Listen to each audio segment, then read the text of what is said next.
স্ত্রীকে খুনের অভিযোগ স্বামীর বিরুদ্ধে, ঘর থেকে গৃহবধূর দেহ উদ্ধার ঘিরে চাঞ্চল্য।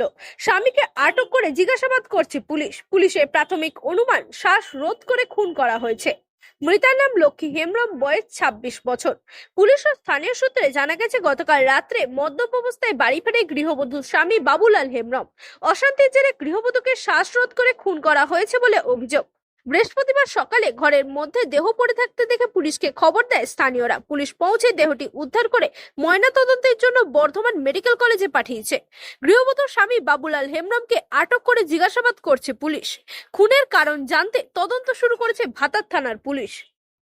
শুনলাম যে এরকম মানে ও তো জামাই তো বললো যে মার্ডার টোক হয়েছিল। এসে আমরা দেখলাম যে এটা টোক নয়, এটা মার্ডার। মার্ডারকে এসে দেখলাম যে গলায় এখানে চামড়া ছিঁড়ে গেছে, এখানে বুকে হয়তো গোড়ালে দিয়েছে, বুকে মানে কালো করা দাগ হয়ে গেছে। দিয়ে জামাইটাকে শুধু হয়েছে, জামাইটা কবুল করেছে। বলছে হ্যাঁ ওই রাগের মাথায় একটা রোগের কথা আমাকে বললো, সেইগুলি আমি গুলাট করে মনে হচ্ছে ওকে মানে ওই দড়ি করে মানে ফাঁসি দিয়ে করে মেরেছে। হ্যাঁ গ্রামের ওখানে, গ্রামের মেয়ে আমাদের, আমি ফুলের লোহাডাঙ্গার মেয়ে, আমাদের ফুল লোহাডাঙ্গারে দিয়ে আমরা গ্রামে আমরা মামি হই।